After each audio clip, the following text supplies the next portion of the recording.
tudo bom? Me chamo Brenda Esther, sou aluna do curso de Licenciatura em Matemática da UFAM e sejam todos bem-vindos à sessão de vídeo pôster do primeiro workshop das Caboclas Crimbau ao Eterna Ciência.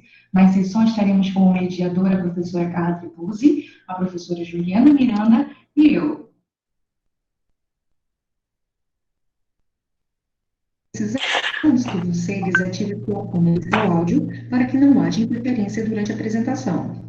Os vídeos já foram gravados e serão reproduzidos durante a transmissão da videochamada. Entretanto, após a apresentação, abriremos um espaço de 5 minutos para que sejam feitas perguntas através do chat, que serão respondidas ao vivo. No chat também será disponibilizado um formulário de avaliação das apresentações, portanto, não esqueçam de fazer perguntas e nos avaliar. Sejam todos bem-vindos e tenham todos um bom evento. Obrigada, Brenda. Bom, a nossa primeira sessão começa com o vídeo da... E aí? O que o projeto Caboclas significou para você? As autoras são a Beatriz Albuquerque Rodrigues e a Ana Júlia Siqueira Amorim.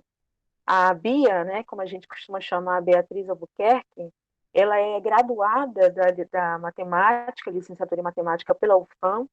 Ela atuou como PIBIC no nosso projeto também, né? E na otimização de matemática com a professora Flávia Morgana. Ela foi orientada da professora Flávia Morgana. Participou também do nosso projeto, né, como bolsista.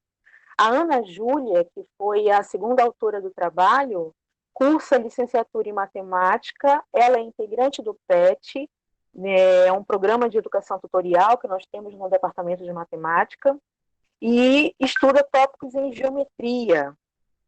Então, a Ana Júlia também é a segunda autora desse trabalho, e é uma voluntária do projeto Caboclas também. Eu já de antemão agradeço as duas pelo trabalho que enviaram, e vocês vão ter certamente uma excelente sessão, porque elas são incríveis, essas meninas. Elas trabalham muito bem. Vamos lá, Brenda?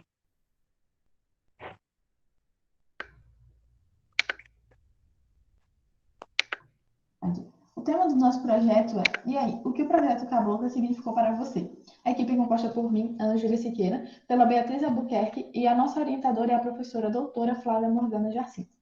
Bom, o impacto que um projeto social pode gerar na vida de um participante é muito significativo, principalmente um como o nosso, dentro do âmbito acadêmico, pois ainda estamos formando ali os pensamentos críticos. Segundo a organização Plan International, 67% das meninas acreditam que, na prática, os meninos e as meninas não têm os mesmos direitos. No entanto, todas as crianças têm direitos iguais e merecem respeito, independente do gênero. Ao longo do nosso projeto, fizemos rodas de conversas, reuniões mensais com os professores, e volta e meia, assuntos com um tema parecido, que nem o do projeto, sempre costumavam vir à tona, né? Outro assunto também que nessa pesquisa também traz é em relação a atividades que elas fazem dentro de casa, que costumam ser muito maiores do que os meninos. Alguns das nossas meninas falavam que, às vezes, elas estavam fazendo, por exemplo, lavando louça, ajudando a mãe a arrumar a casa, enquanto o irmão não, ficava só assistindo TV, não fazia nada realmente para ajudar na tarefa doméstica. Vivemos muitos relatos assim. Bom, o nosso objetivo geral é explorar o impacto que o projeto Caboclas Crimbau e até conseguiu causar na vida de suas alunos, voluntários, bolsistas e coordenadoras. E os específicos são saber mudanças ocorridas na vida das participantes com os projetos e verificar quebra de paradigmas em relação a temas explorados. Como é que se deu a nossa metodologia, né? Primeiro teve uma discussão de ideias entre nós três, eu, a professora e a Bia. A gente queria compreender, né, como é que o nosso projeto está impactando na vida dessas meninas. Então, como é que vamos fazer isso? Como vamos obter esses dados, né? Como vamos conseguir essas informações? Pesquisamos sobre ferramentas. Depois dessa pesquisa, chegamos no formulário Google, que era uma forma simples e objetiva de ter essas respostas. E a partir desse formulário, fizemos algumas perguntas, elas responderam e agora vamos na divulgação dos dados. Resultados? Bom, a nossa pesquisa se deu através de uma pesquisa de análise qualitativa. A gente utilizou o formulário Google, como dito anteriormente, onde a gente colocou o nome, para ela colocar os nomes delas, a identificação e duas perguntas. O que o projeto Caboclos representou barra trouxe para você? O que mudou em sua vida após sua participação no projeto Caboclos? Com essas duas perguntas, a gente consegue compreender o impacto que o projeto trouxe na vida dessas meninas. Até porque o nosso projeto ele não ficou somente em assuntos matemáticos. O nosso projeto trouxe temas muito importantes, como empoderamento feminino, saúde mental e violência doméstica. Inclusive, temas esses que já foram trabalhados em nossas redes sociais através de lives no Instagram. Temas esses ao qual abordamos que trazem a quebra de paradigmas para as meninas, construindo assim um pensamento crítico na cabeça dos participantes. 43 pessoas responderam nosso formulário.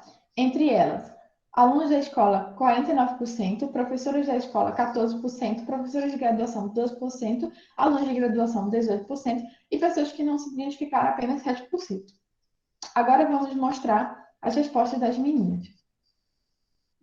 Bom, uma das perguntas que nós realizamos no nosso questionário, a primeira pergunta, foi o que o projeto Caboclos representou barra trouxe para você. E a gente tem com ela respostas bastante significativas, como a da Letícia Machado, que diz que o projeto incentivou ela a gostar mais de matemática. Nós sabemos que na nossa sociedade, muitas vezes as meninas, desde pequenas, elas são incentivadas a seguirem caminhos específicos, né? E que é preciso que as nossas meninas, então, na realidade, elas sejam incentivadas tanto quanto os meninos a buscarem interesses diversos e que elas escolham matemática ou português por decisão própria, não porque uma pessoa ou alguém a influenciou a fazer uma escolha.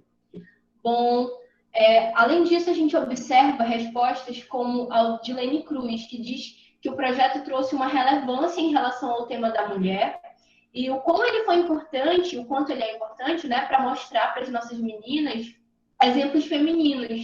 Ou seja, imagina você ver uma professora mulher dando aula dentro de uma universidade, então você consegue se projetar nessa professora, ou dando aula dentro do ensino médio, do ensino fundamental, você conseguir se projetar nessa professora, saber que você pode também ocupar esse espaço é algo de grande relevância, e a gente traz esse contexto também.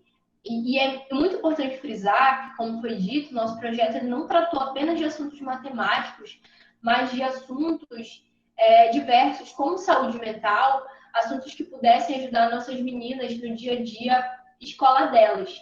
E isso a gente consegue perceber tanto na resposta da Milena Maquiné, como de muitas outras meninas, quando ela fala que o projeto trouxe várias coisas que ela não sabia que depois foram úteis no dia a dia escolar. E então o nosso intuito sempre foi explorar outras questões que realmente pudessem auxiliar nossas meninas dentro da escola e até mesmo fora da escola. Bom, outra pergunta que nós realizamos foi o que mudou em sua vida após sua participação no projeto Caboclas. E aí a gente encontra respostas incríveis, como a da Yara Beatriz, que ela diz que decidiu fazer o curso de engenharia, um curso que o pai dela não queria que ela fizesse, né? Ele queria que ela fizesse outra graduação, e então hoje ela está cursando engenharia elétrica na UFAM. Ela está fazendo o curso que ela queria e ela está muito feliz. Ela frisa, claro, que a turma dela tem 60 pessoas e apenas 8 são mulheres, e é justamente que projetos como esses, eles existem para que a gente consiga ampliar o número de meninas dentro das áreas de exatas, né? Fazer com que esse cenário ele se transforme cada vez mais. A gente tem respostas como a da Beatriz de Souza, que fala que nunca devemos desistir do nosso potencial. Respostas da Raíssa, que ajudou ela a esclarecer o melhor o que ela queria seguir como carreira no futuro. E isso é muito importante, né? Porque, como já dito aqui, muitas vezes você projeta uma mentalidade na sua cabeça de uma área que talvez você nem quer, mas que você acha que é para você porque é isso que a maioria das mulheres faz e os homens não, sabe? Isso é muito importante. Bom, conclusão. Então, com o questionário que nós realizamos, a gente consegue obter alguns resultados. Um deles é que as respostas coletadas, elas apresentam resultados positivos acerca de engajamento e empoderamento das nossas alunas. Além disso, a gente consegue perceber menções relacionadas à matemática, interesse pela matemática, interesse por áreas de exatas. Então, isso é algo bem positivo, o que promove um novo olhar acerca das áreas de exatas e da matemática. Além disso, com a realização do feedback, nós conseguimos demonstrar a grande importância e necessidade de se realizar outros projetos como esse, que visem a inclusão de meninas fazendo ciência, fazendo exatas. Essas são as nossas referências. Muito obrigada pela atenção de vocês. Obrigada, meninas. Agora a gente vai dar 5 minutinhos, se vocês tiverem alguma pergunta para fazer às meninas, agora é a oportunidade. Alguma curiosidade sobre o trabalho delas?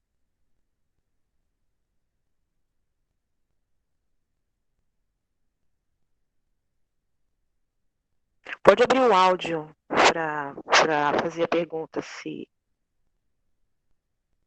achar melhor.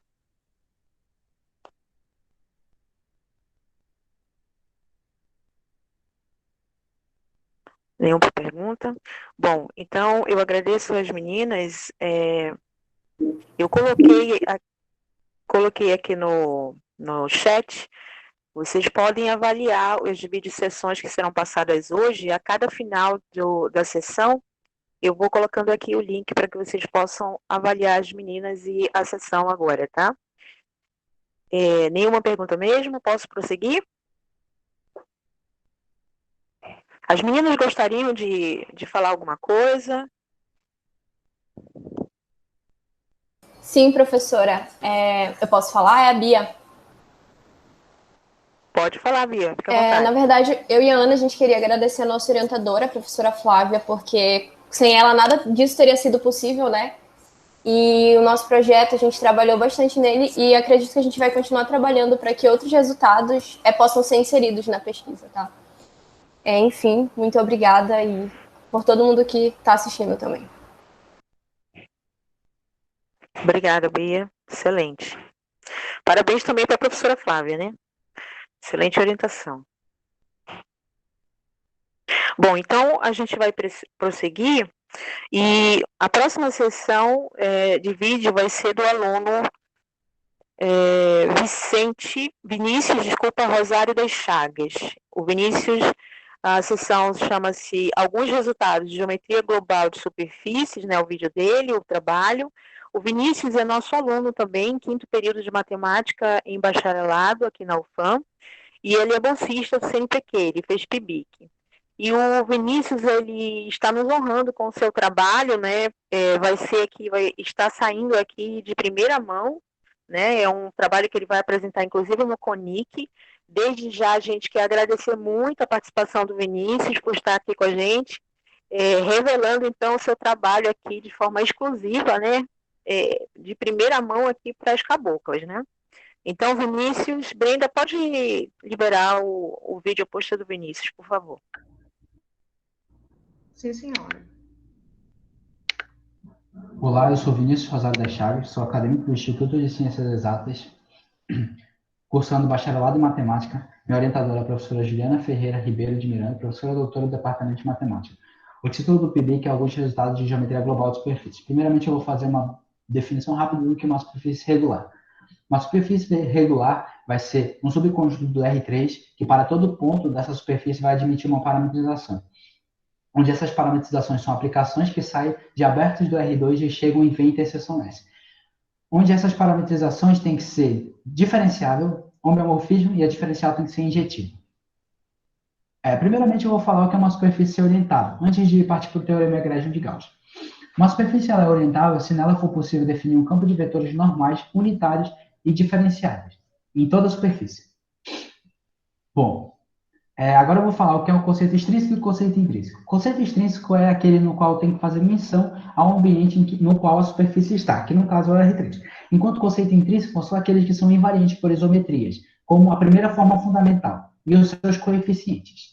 Bom, como eles definiam a curvatura de gaussiana e calculavam ela nada garantia que ela era um conceito intrínseco, só que Gauss muda isso com seu teorema egrégico. Eles definiam da seguinte forma: eles tomavam em P um vetor normal unitário N e tomavam um vetor tangente V.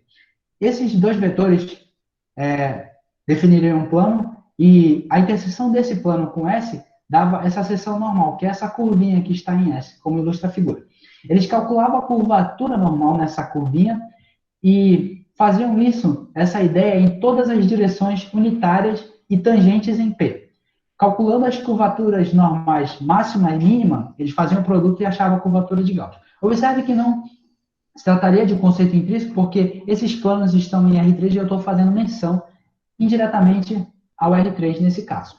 Só que Gauss, ele consegue exibir uma fórmula de calcular a curvatura num ponto P que só dependia dos coeficientes da primeira forma fundamental de suas derivadas. Logo, Gauss estabeleceria a curvatura gaussiana como um conceito intrínseco. O teorema de Gauss-Bonnet é um dos teoremas mais importantes e interessantes da geometria diferencial pelo seguinte fato. Primeiramente, Gauss estudou esse teorema em triângulos geodésicos. Depois, Bonnet generalizou para regiões regulares em superfícies. Esse teorema, ele deixa explícito uma igualdade entre entes geométricos na superfície regular e um ente topológico, que nesse caso é representado por xr, onde x é a característica de Euler Poincaré. E desse lado nós temos entes geométricos, que é a curvatura geodésica das curvas bordo da região R, a integral da curvatura gaussiana nessa região R e a soma dos ângulos internos dessas curvinhas que são bordo da região R. Isso tudo é igual a 2π vezes a característica de Euler Poincaré, o que é um fato interessante. Pelo seguinte fato, uma das aplicações desse teorema, aplicação rápida e direta, é que se eu considero essa região como sendo toda uma superfície compacta. Então, eu vou sumir com a curvatura geodésica, é claro que tem que ser compacta, orientável e com um bordo vazio. Eu vou sumir com a curvatura geodésica e vou sumir também com a soma dos ângulos. Eu vou ter, de um lado, só a curvatura de Gauss e a característica de Euler Poincaré, um ente geométrico e um ente topológico, um ente intrínseco e um ente topológico. Um ente que, a princípio, varia diferenciavelmente em todo ponto e um ente que é continuamente em todo ponto, varia continuamente em todo ponto. Isso é um fato muito interessante, porque até então não teria relação. E a outra aplicação seria a classificação de soma de ângulos internos de triângulos geodésicos.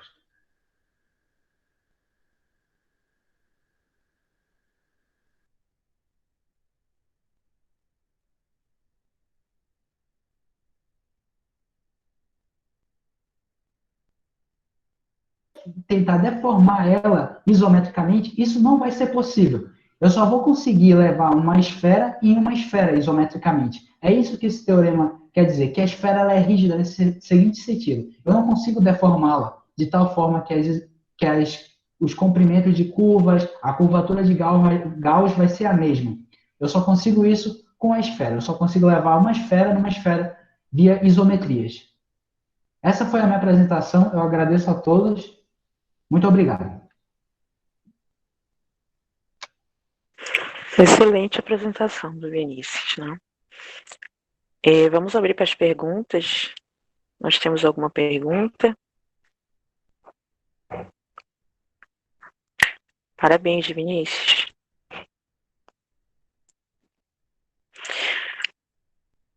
Alguma pergunta para o Vinícius?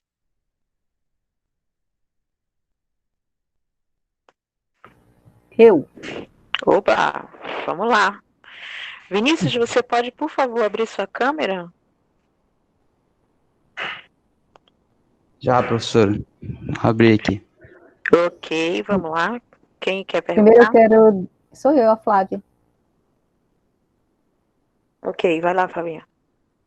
Primeiro eu quero dar os parabéns para o Vinícius. Parabéns aí, Vinícius, pelo trabalho, muito legal. É muito bom ver um aluno chegar nesse nível que está chegando, hein? O Vinícius, eu tive a felicidade de que ele foi meu aluno em Introdução à Álgebra, né? E aí ver a evolução do Vinícius é muito bom. Me diz uma coisa aí, Vinícius, tu falaste no triângulo geodésico, né? Como caso particular, e, consequentemente, também a soma dos ângulos internos de um triângulo, né? Na geometria plana, né? Também Sim, é consequência? sim, porque a gente tem que num plano, né, que é uma superfície regular, a gente Uhum. consegue mostrar que ela tem curvatura identicamente nula. E se a gente for observar, né, e a gente está considerando geodésicas, e as geodésicas, ela tem uma característica que a curvatura geodésica dela é zero. Aí, beleza, ia assumir a curvatura geodésica, ia ficar a curvatura de Gauss. Agora a gente está considerando o plano, ela é zero para todo ponto do plano, então ia zerar a curvatura de Gauss, ia ficar só a soma dos ângulos, só que agora eu cometi uma gafe, né, de falar a soma dos ângulos internos no vídeo, na verdade é a soma dos ângulos externos.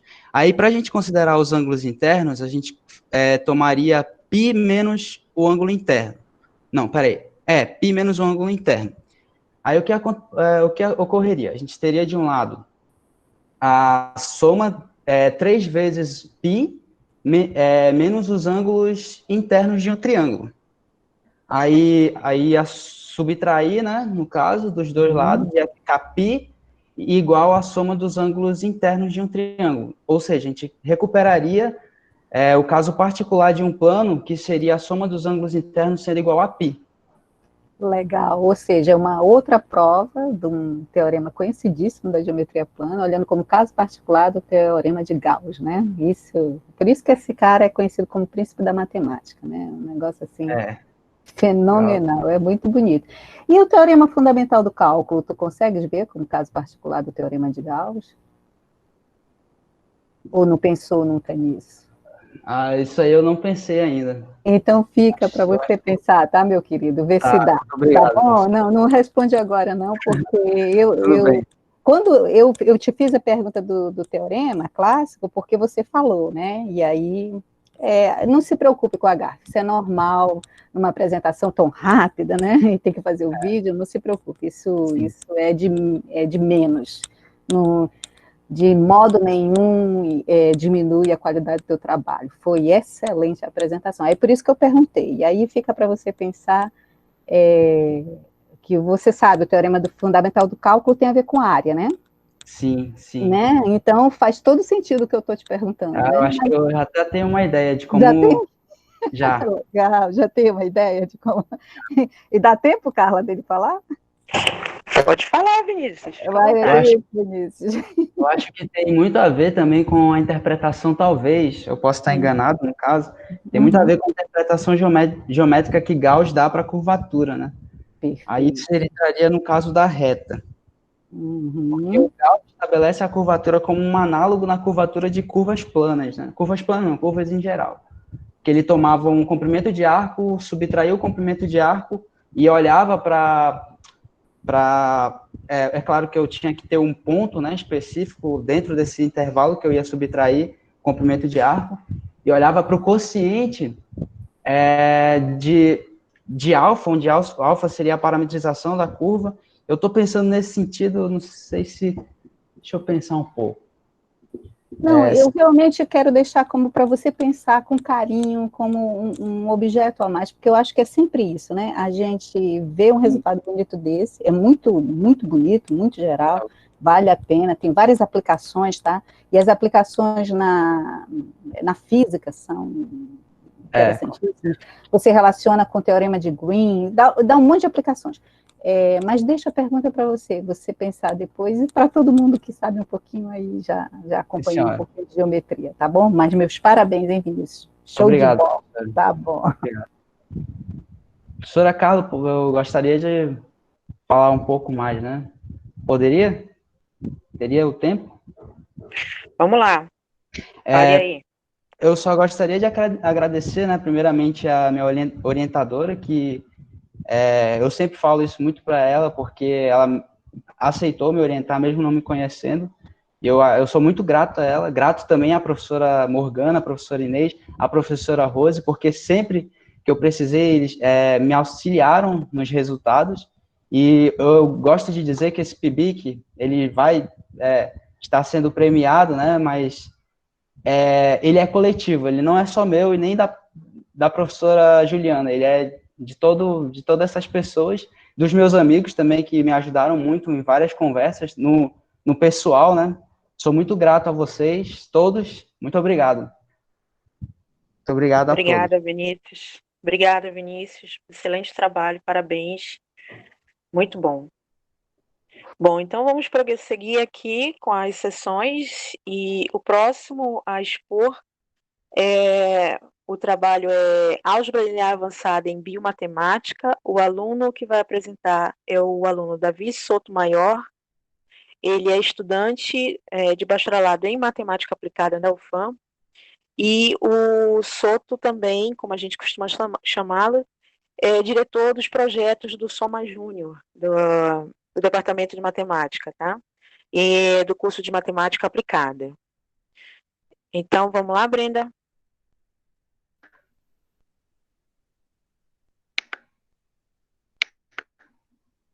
Eu sou Davi Sotomayor e fui orientado pela professora doutora Carla Tribuzzi. E meu trabalho é sobre álgebra linear avançada em biomatemática. E aqui temos toda a organização do meu trabalho e como ele será apresentado. Esse trabalho teve um enfoque tanto teórico quanto prático, o que possibilitou aplicar os conhecimentos de álgebra linear em um problema atual, a Covid-19. Na metodologia, a pesquisa se deu por meio de estudos dirigidos baseados na literatura técnica. Usamos os modelos CIR e CIRS e dados públicos. Na implementação desse modelo, usamos o auxílio computacional e tiramos um dos parâmetros usados do artigo Cenários de Propagação da Covid-19 em Manaus. Vale ressaltar que essa problemática só foi possível ser abordada porque eu fui além do cronograma previsto no projeto. Aqui temos os modelos CIR e CIRS. Ambos comportam os compartimentos de suscetíveis, infectados e recuperados, de forma que haja uma variação na população estudada. No modelo CIR, essa população adquire imunidade vitalícia, enquanto no modelo CIRS, essa população está sujeita a reinfecções. Baseada no sistema de fluxo dos modelos, podemos escrever a equação diferencial do problema de forma que, se epsilon for diferente de zero, temos a equação para o modelo CIRS. Se não, temos a equação para o modelo CIR. Ignoramos o período de incubação da doença e efeitos migratórios. Consideramos que pessoas suscetíveis e infectadas estão espalhadas de maneira aleatória na população. Além disso, toda a população é suscetível, mas apenas 1/3 entrou em contato com o vírus e se infectou. Supomos dois cenários em que 30% e 50% da população desconsidera as normas de prevenção da doença. Consideramos isolamento social e, para fins de comparação com o caso real, adotamos-lo como baixo. Usamos a data de verificação para testar a confiabilidade da simulação no modelo CIR. Já no modelo CIRS, supomos reinfecção a cada 60 e 120 dias. Quanto ao intervalo de tempo, usamos 120 dias para o modelo CIR e 1 ano para o modelo CIRS. Com base na data de verificação, temos uma boa aproximação da simulação quanto ao número de infectados. O mesmo ocorre com o distanciamento social baixo, visto que provavelmente os dados estão subestimados, o que nos possibilita ver com clareza quais seriam os números de infectados em outros tipos de distanciamento social. Prevendo o segundo pico da doença no cenário 1 e de reinfecções a cada 60 dias, sem distanciamento, chegaríamos à marca de 22 mil casos com pico no fim de outubro. Já prevendo o segundo pico da doença no cenário 1 em reinfecções a cada 120 dias, no caso sem distanciamento social, seriam 14 mil infectados com pico na metade de dezembro. E com o distanciamento social baixo, teríamos 11 mil casos com um pico no início de abril de 2021. No CIR, cenário 2, de acordo com a data de verificação, temos uma boa aproximação quanto ao número de infectados na simulação. E no distanciamento social, uma aproximação razoável, já que é provável que os dados estejam subestimados. Isso nos mostra com mais clareza quais seriam os números de infectados com outros tipos de distanciamento social. Prevendo o segundo pico da doença no cenário 2, em reinfecções a cada 60 dias, no caso sem distanciamento social, chegaremos a 36 mil casos, com pico na metade de setembro. Já com distanciamento social baixo, chegaremos a 27.500 casos, com pico no final de novembro. Prevendo o segundo pico da doença no cenário 2 em reinfecções a cada 120 dias, no caso sem distanciamento, chegaremos a 24 mil infectados com pico no final de dezembro. Já com distanciamento baixo, alcançaríamos 18 mil infectados com pico no início de abril de 2021. Bom, de fato, o trabalho teve enfoque, tanto prático quanto teórico, e vai além quando ousamos propor reinfecção à doença, visto que, no início, era improvável e hoje já é uma possibilidade. Apesar de os dados estarem provavelmente subestimados, podemos observar que os resultados da simulação se aproximam da realidade. Sendo assim, podemos observar como seria a situação dos infectados no mundo real em cada cenário proposto. Essas são as principais referências e muito obrigado. Obrigado, Davi. Vamos abrir aqui para algumas questões. Alguma pergunta ao Davi Souto?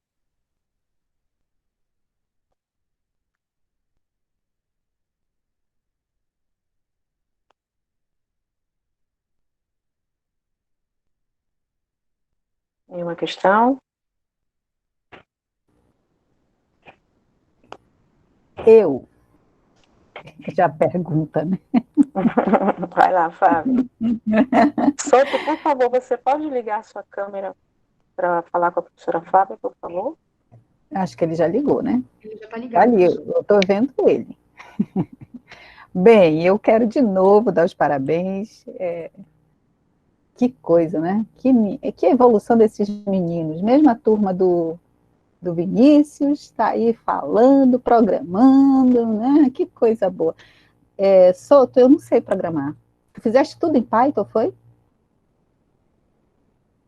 O teu microfone, Souto, tá desligado. Opa, perdão. Tá todo mundo ouvindo agora? Sim. O algoritmo eu fiz em Python, né? Uhum. Já toda a análise de dados eu fiz no R. Ah, tá, ótimo. E a máquina que tu fizeste, foi a tua mesmo de casa, com esses dados foi suficiente? Ou tu precisava... sim. Foi a minha mesmo de casa, né? Uhum. E eu confesso que o meu computador sofreu um pouco, né, algumas vezes.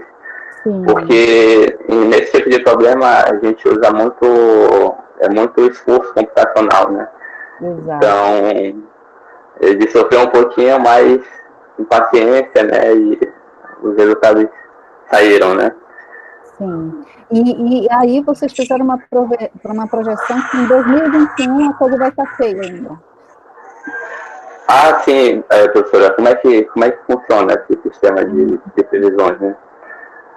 Quando a gente propôs isso, era o problema da Covid era muito novo ainda, né? Era muito improvável que haveria uma reinfecção para essa doença. Só que, como é que eu tive essa ideia, né? Porque eu vi a reportagem que o jogador de futebol, ele teve reinfecção, né? Ele pegou mais de uma vez, então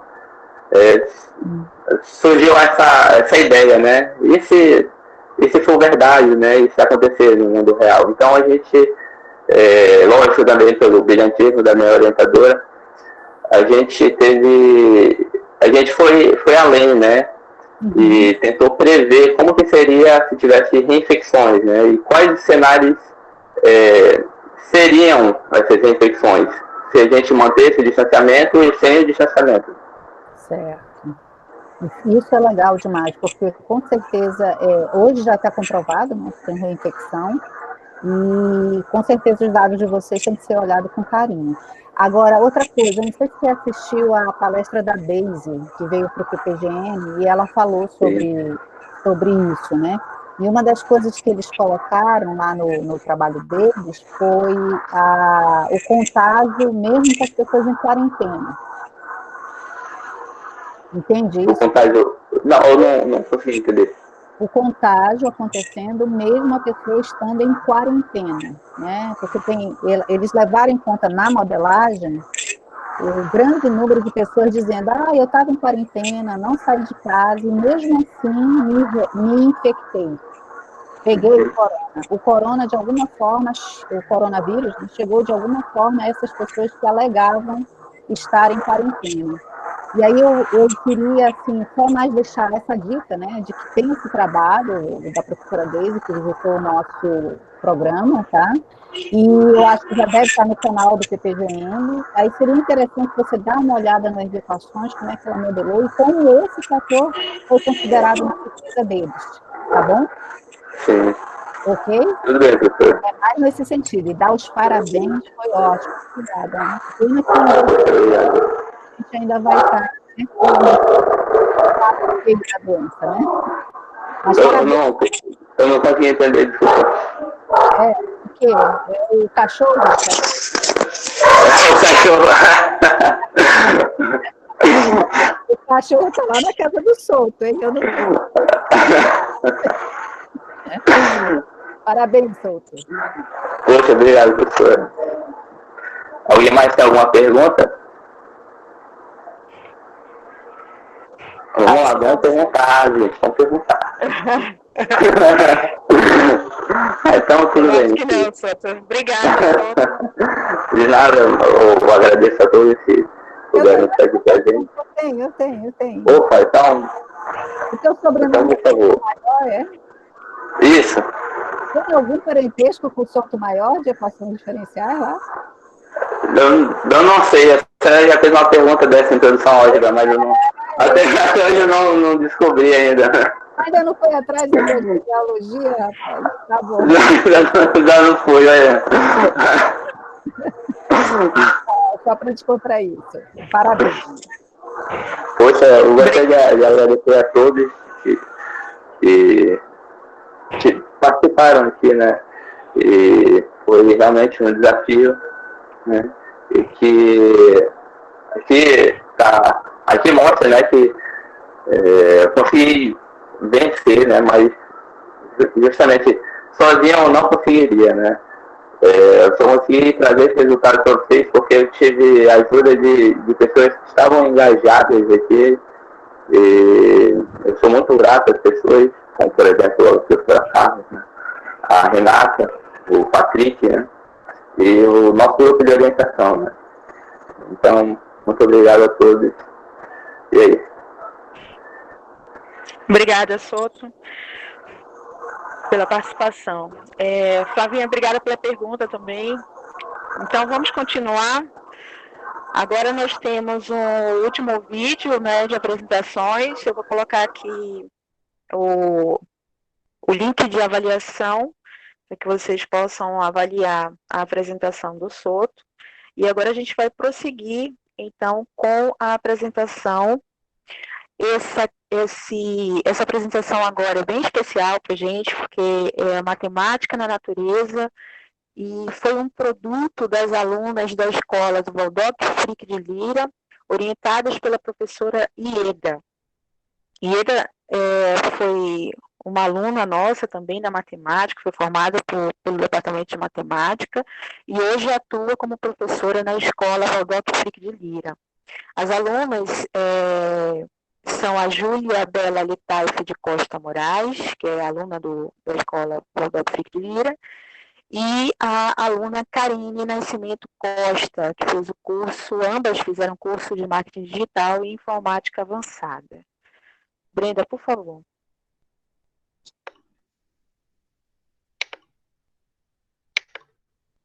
Olá, meu nome é Júlia Bela e eu participo do projeto Caboclos Sirimbala, a Eterna Ciência, junto com a escola Professor Rodolfo Frick de Lira, onde a professora Ieda é a nossa mentora. Eu vou falar um pouco para vocês a respeito da matemática na natureza. A matemática e a vida são conceitos fundamentais para nós. A matemática ela nos auxilia a desvendar um conjunto de fatores, como, por exemplo, a divisão exata das células do nosso corpo e a quantidade de cromossomos que cada uma vai ter. Isso vai determinar as características físicas de um ser humano ou se ele vai poder se desenvolver ou não. Ou seja, a matemática nos auxilia a desvendar coisas desde o mundo microscópico até o macroscópico do nosso universo. Olá, me chamo Karine Nascimento, faço parte do projeto Caboclos Quirimbau AUETEC. Sou do terceiro colégio CMPM, professor Waldock Frick de Lira. Faço parte desse projeto junto com nossa professora de matemática, Ieda Carvalho. Estou aqui para explicar um pouco sobre simetria. Para começarmos, precisamos entender o que é a simetria. A simetria é um conceito que passa por várias áreas, por exemplo, matemática, biologia, arte e arquitetura. Simetria é quando as duas partes de um elemento dividido ao meio são idênticas, ou seja, são iguais. O eixo de simetria é uma linha real ou imaginária que atravessa o centro da figura. No exemplo do meu desenho, eu utilizei forma geométrica para construir uma borboleta. Se traçarmos uma linha imaginária no eixo da figura, percebemos que os dois lados são idênticos, ou seja, há uma simetria entre elas, e isso que se torna simetria. Por exemplo, na natureza, existem várias simetrias. Se pegarmos uma folha e imaginar uma linha ao meio, no eixo dela, percebemos que os dois lados são idênticos, ou seja, há uma simetria. Todos os domínios científicos que nós pudermos imaginar têm ligação direta com a matemática, mostrando a sua importância e os fundamentos da natureza. Nós podemos lembrar-nos disso quando Pitágoras trouxe para nós o conhecimento a respeito do tetrax, onde a soma de 1 mais 2 mais 3 mais 4 é igual a 10, e 10 é o triângulo perfeito. O 1 significa ponto, o 2 significa reta, o 3 significa superfície e o 4 significa sólido, mostrando a manifestação da matéria no nosso plano, porque é a soma desses 4 elementos, o 1 mais o 2 mais o 3 mais o 4, resultando em 10, é o alicerce das coisas do nosso mundo. Ou seja, tudo que nós temos aqui presente para ligarmos com a natureza e que está presente no nosso dia a dia. Um dos primeiros fenômenos que observamos geometricamente é a simetria. A simetria é um fenômeno único e fascinante, pois remete ao ser humano um padrão, uma regularidade, um equilíbrio e até mesmo uma beleza. Elas são perceptíveis tanto na natureza como em construções feitas pelos seres humanos. Portanto, essas formas geométricas estão presentes em todos os cantos do nosso planeta, onde quer que haja espaço. Obrigada, meninas. Obrigada, Ieda. Alguma pergunta? Infelizmente, deixa eu ver aqui, tem uma mensagem no chat. Ieda, professora Ieda. Infelizmente, nenhuma das alunas não estarão presentes aqui, tinham aulas hoje. Que pena, Ieda. Mas você pode falar um pouquinho a respeito das meninas?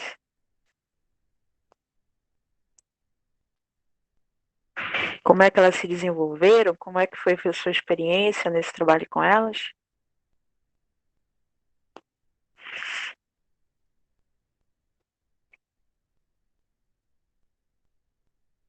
Oi, Ieda.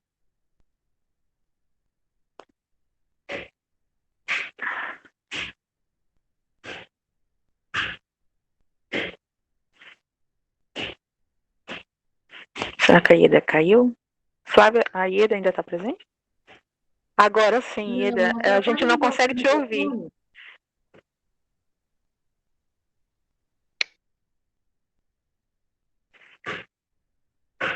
Você está com o microfone ligado, Ieda?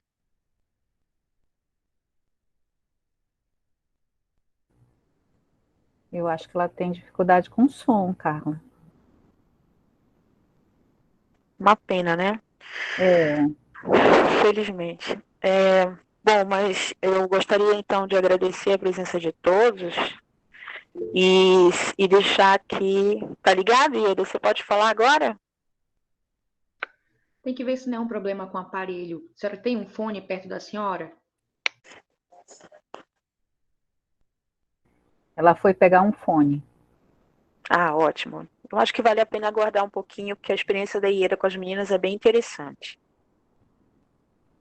Tu podes tentar anunciar, então, enquanto ela pega, Carla, o que vai acontecer amanhã na sessão de pôsteres. Amanhã nós temos. Estão Oba! ouvindo? Tá aí. Estamos ouvindo, Ida. Obrigada. Pode falar um pouquinho aí da tua experiência nesse trabalho com as meninas, né? Porque você já vem trabalhando com elas já esse tempo todo do projeto. Fica à vontade.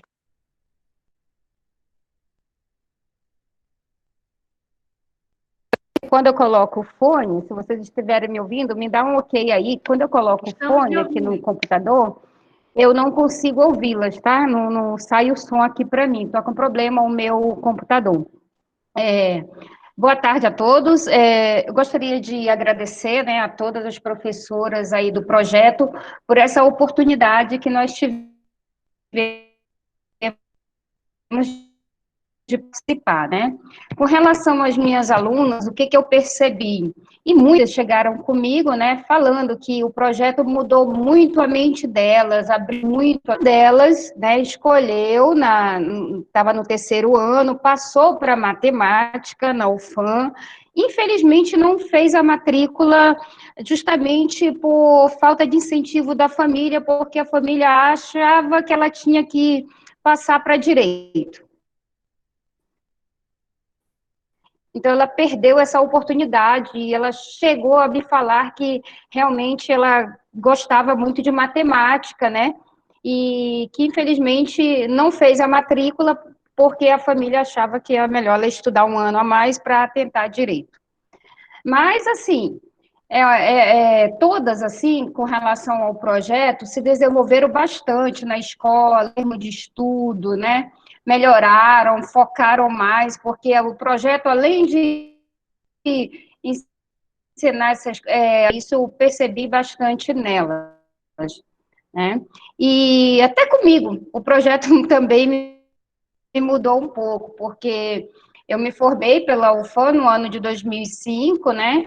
E, assim, tinha um filho pequeno, eu precisei trabalhar de manhã, de tarde e de noite para poder, né, sustentá-lo na escola e tal. Agora ele está na faculdade, ele faz UFAM, ele faz economia. Então, com o projeto, me veio a vontade novamente de voltar a estudar, e eu estou em busca disso, né? Eu quero fazer um mestrado, eu quero, quem sabe, fazer um doutorado, eu quero voltar a estudar. Já até falei, né, para o meu filho que agora ele termina ano que vem a faculdade, se Deus, eu disse para ele, vai arrumar um trabalho, te vira aí, que eu vou voltar a estudar, entendeu? E no próximo ano estarei indo também ao Canadá fazer um curso de aperfeiçoamento para professores na educação básica, através da CAPES, né?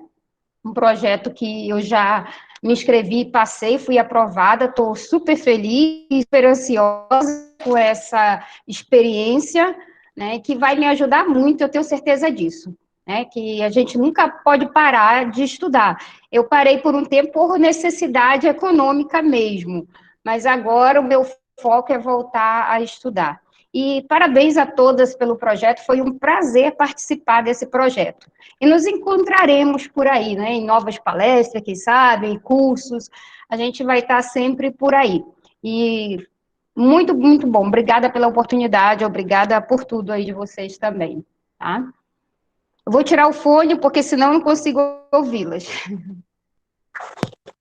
Obrigada, Ieda. Alguma das meninas, das professoras aqui do projeto gostariam de falar mais alguma coisa? Alguma pergunta para a professora Ieda? Professora Carla, é a Bia. Na verdade, eu queria parabenizar a professora Ieda, porque ela é uma professora muito dedicada e eu observei isso desde a primeira vez, desde a atuação dela. Inclusive, no minicurso que eu ministrei de LaTeX, ela se dedicou muito, sabe? E ela aprendeu demais, sempre me mandava e-mail pedindo dica e queria aprender cada vez mais, então ela tem minha admiração. E parabéns pela sua aprovação, tá, professora?